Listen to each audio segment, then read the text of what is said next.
नमस्कार, स्वागत है आपका हमारे चैनल में। मैं रानी गुप्ता आपके साथ और बड़ी खबर सामने आ रही है। आपको बता दें कि शिवसेना सांसद संजय राउत को जेजे हॉस्पिटल लाया गया है मेडिकल चेकअप के लिए। इसी के साथ ही बड़ी खबर ये भी आ रही है कि प्रवीण राउत से संजय राउत ने 3 करोड़ रुपए कैश लिए थे और उन्हीं पैसों से अलीबाग में 9 प्लॉट लिए थे। ऐसी जो खबरें हैं वो आ रही है। दरअसल ईडी लगातार इस मामले में जांच कर रही है और ईडी की जांच में उनकी तफ्तीश में ये बातें सामने आई है कि प्रवीण राउत ने संजय राउत को 3 करोड़ रुपए कैश दिए थे। आपको बता दें कि पात्रा जमीन घोटाले में ये जांच हो रही है, ईडी जांच कर रही है और इसमें मनी लॉन्ड्रिंग का मामला जो है वो संजय राउत पर है। और इसी के साथ ही कहा जा रहा है कि 1034 करोड़ रुपए का ये जो घोटाला हुआ है उसमें संजय राउत के अलावा और भी लोग ईडी के शिकंजे में जल्दी कस सकते हैं। आपको बता दें कि ईडी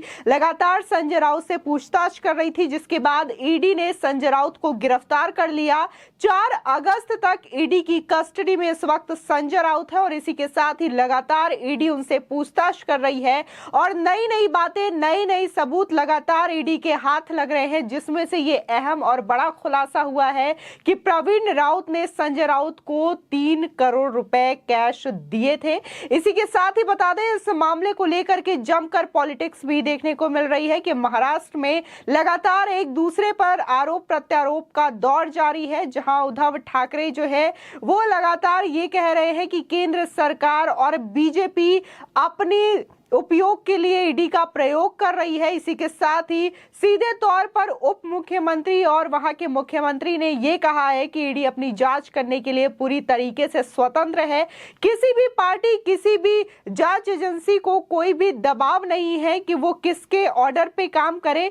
सीबीआई हो, इनकम टैक्स डिपार्टमेंट हो या फिर ईडी हो, अपनी जांच के लिए पूरी तरीके से स्वतंत्र है और उनके हाथ अहम सबूत लगे हैं, दस्तावेज लगे हैं। इस वजह से संजय राउत उनकी गिरफ्त में है। आपको बता दें कि मेडिकल चेकअप के लिए ले जाया गया है संजय राउत को। इसी के साथ ही जब ईडी उनके घर पर गई थी तब भी उनके यहां से 11.5 लाख रुपए कैश मिले थे।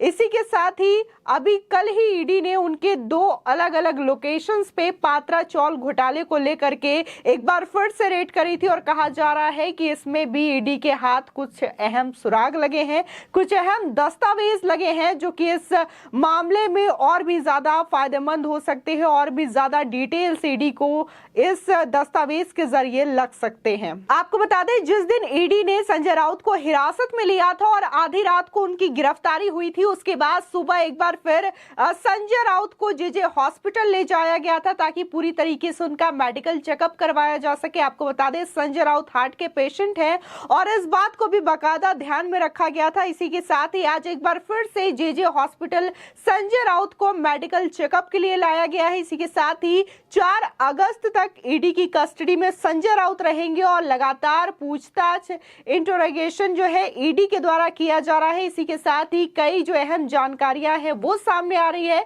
लेकिन वहीं ईडी के सूत्रों का यह भी कहना है कि संजय राउत इस जांच में ईडी का सहयोग नहीं कर रहे हैं। इसी के साथ ही ईडी के द्वारा पूछे जा रहे सवालों का वो ठीक से उत्तर नहीं दे रहे हैं और कहीं ना कहीं इस बात को टालने की कोशिश की जा रही है। लेकिन इसके बावजूद उद्धव ठाकरे ये कह रहे हैं कि ईडी ने उन्हें जबरदस्ती गिरफ्तार किया है और ये केंद्र सरकार की वजह से हुआ है। जो जिस तरीके से 1034 करोड़ का ये जो घोटाला है उसमें कहीं ना कहीं संजय राउत, प्रवीण राउत और इसी के साथ ही उनकी पत्नी वर्षा राउत का भी नाम सामने आया है, जिसके बाद ईडी ने जहां इनको समन जारी किया तो वहीं कईयों की प्रॉपर्टी जब्त भी की गई है। आपको बता दें, पात्रा चौल जमीन घोटाले में संजय राउत ईडी के शिकंजे में है। शिवसेना नेता पर मनी लॉन्ड्रिंग के आरोप लगाए गए हैं। इस बीच 1000 करोड़ से ज्यादा के इस घोटाले की जांच कर रही ईडी की तफ्तीश में रोज नए खुलासे हो रहे हैं और इस बीच नया खुलासा यह है कि सूत्रों के मुताबिक मुंबई में मंगलवार को हुई छापेमारी के बाद पता चला है कि मुख्य आरोपी प्रवीण राउत से संजय राउत ने 3 करोड़ रुपए कैश लिए थे। बाद में कथित तौर पर इन्हीं पैसों से संजय राउत ने अलीबाग इलाके में 9 प्लॉट खरीद लिए। बताया जा रहा है कि राउत ने प्लॉट खरीदने के लिए नगद भुगतान भी किया था। ईडी ने लंबी पूछताछ के बाद राउत को सोमवार देर रात को गिरफ्तार कर लिया था।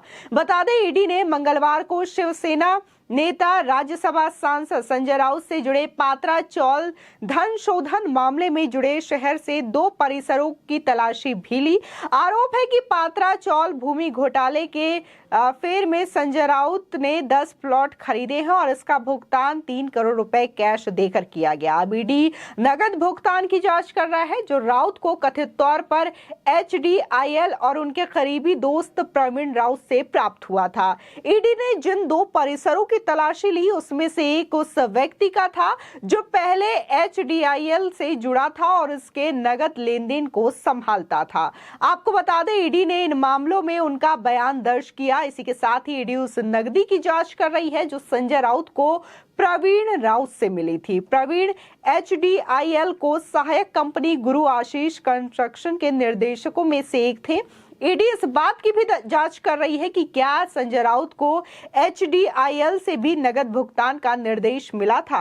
अन्य परिसरों की तलाशी HDIL के प्रमोटर राकेश वाधवान और उनके बेटे सारंग के थे जो Punjab and Maharashtra cooperative bank घोटाले से जुड़े मनी लॉन्ड्रिंग मामले में इस वक्त जेल में बंद है। आरोप है कि पात्रा चौल धोखाधड़ी सौदे से मिली नकदी को राउत को भेज दिया गया था और इस तरीके से 3 करोड़ रुपए से अधिक का उपयोग अलीबाग में करीब 9 से 10 प्लॉट खरीदने के लिए किया गया। ईडी ने पहले इन जमीनों को जब्त किया था। ईडी अधिकारी नगद लेन देन से जुड़े लोगों की जांच कर रही है। इसी के साथ ही ईडी का कहना है कि मध्य मुंबई में एक फ्लैट खरीदा गया जिसमें से कई प्लॉट अलीबाग में 10 जमीन के टुकड़े खरीदने के लिए कैश दिया गया। ईडी के वकील हितेन बेंगवार ने अदालत को बताया कि इन जमीनों को खरीदने के लिए लगभग 60 से 70% राशि का भुगतान नगद में किया गया था।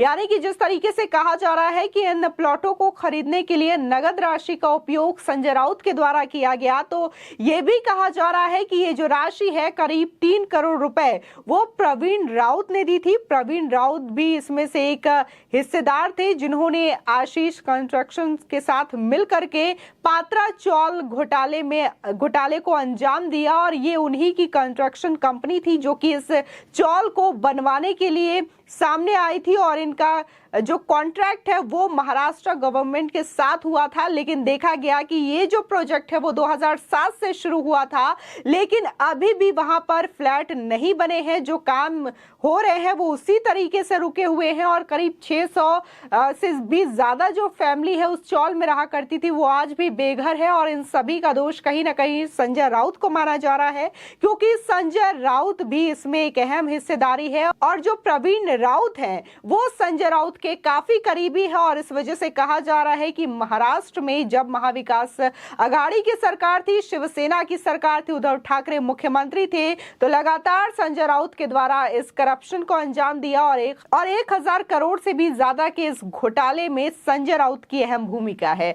आपकी इस खबर पर क्या राय है हमारे कमेंट सेक्शन में जरूर बताएं। आगे की और भी अपडेट के लिए चैनल को सब्सक्राइब करना ना भूलें।